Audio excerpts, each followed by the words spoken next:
Um luxo, boa tarde. Bem-vindos, Isabela Viena. Que lindo entardecer, hein? Olá, Brasil, boa tarde. Maravilhoso. Tal qual os nossos aqui da ponte metálica, da ponte eu acho que lembra estaiada. muito, Amadeu. Isso. Atenção, manchete da Socorro, Ari, é coisa triste. Você imagina o pânico das pessoas ao ligar um telefone no Líbano. Olha aí, Ari. Explosões de dispositivos de comunicação matam 37 pessoas em 2 dias no Líbano. A população apavorada teme o uso de telefone e de computador. Socorro.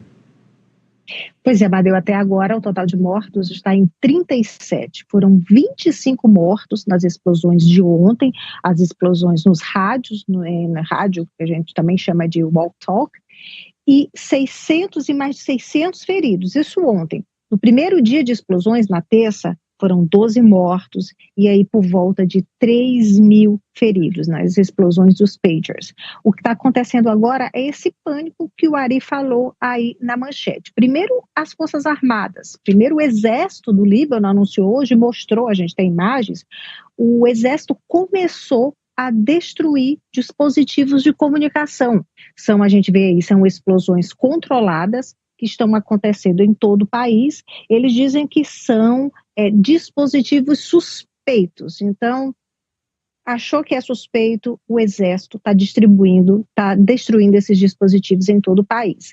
E a população está com medo. Quem mora hoje no Líbano, e principalmente em Beirute, onde aconteceram a maioria das explosões, as pessoas estão com medo de usar um computador, muito medo de falar ao telefone, de pegar no celular. Tem gente que está com medo até de usar uma cafeteira elétrica. Olha só o nível do pânico de quem mora no Líbano. Hoje, o chefão, o comandante-geral do Hezbollah, Hassan Nasrallah, ele falou, a gente vê as imagens, ele falou pela primeira vez após as explosões. E ele disse: o inimigo cruzou todos os limites, cruzou todas as linhas vermelhas, os ataques foram um massacre, um golpe duro, um golpe sem precedentes e, no entender dele, possivelmente o que foi uma declaração de guerra. Uma declaração de guerra de quem? De Israel, porque o chefe do Hezbollah, o Hezbollah culpa Israel pelas explosões, o Israel ainda não comentou o assunto. Ele prometeu uma resposta, ele na verdade chamou de acerto de contas. Ele disse que o acerto de contas vai acontecer na hora exata e Israel vai saber exatamente que será um acerto de contas. O Hezbollah também, ele diz que o Hezbollah vai continuar atacando o Israel, ataca o Israel pelo sul do Líbano, né, ali na fronteira Líbano-Israel, no sul. Ele diz que esses ataques vão continuar enquanto continuar a agressão em Gaza. E continuam, porque hoje Israel bombardeou alvos do Hezbollah no sul do Líbano. Hezbollah também atacou, enviou drones. 2 soldados israelenses morreram hoje na fronteira com o Líbano. E enquanto a gente vê esse pronunciamento aí, enquanto o chefe do Hezbollah fazia o pronunciamento, aviões caça, possivelmente pelo barulho que fizeram ao entrar no espaço aéreo de Beirute, aviões caça de Israel sobrevoavam os céus de Beirute.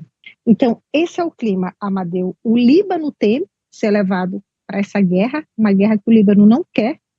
E o embaixador, hoje, eu achei uma entrevista interessante, o embaixador do Líbano no Reino Unido, dando uma entrevista para a TV, o canal Sky News, disse que o Netanyahu, o primeiro-ministro de Israel, Benjamin Netanyahu, vai certamente levar toda uma região para a guerra, uma guerra terrível, que ele disse, simplesmente porque não quer deixar o poder e principalmente para evitar ser julgado por crimes de guerra.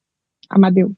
E a colônia libanesa no Brasil é grande, inclusive aqui no Piauí também. E imagino assim, o sofrimento, a angústia, né, com essa guerra psicológica, além das mortes, né, professor Vila? Exatamente, é uma situação incontrolável. A tendência, infelizmente, é isso se espalhar pelo Oriente Médio. É bom lembrar que a guerra civil na Síria não terminou, né? Continua até hoje, ela está controlada pelo atual governo, que mantém o domínio de Damasco, mas que não controla todo o território. Temos essa questão do Líbano, do qual o governo também de Beirute não tem o controle territorial efetivo do país.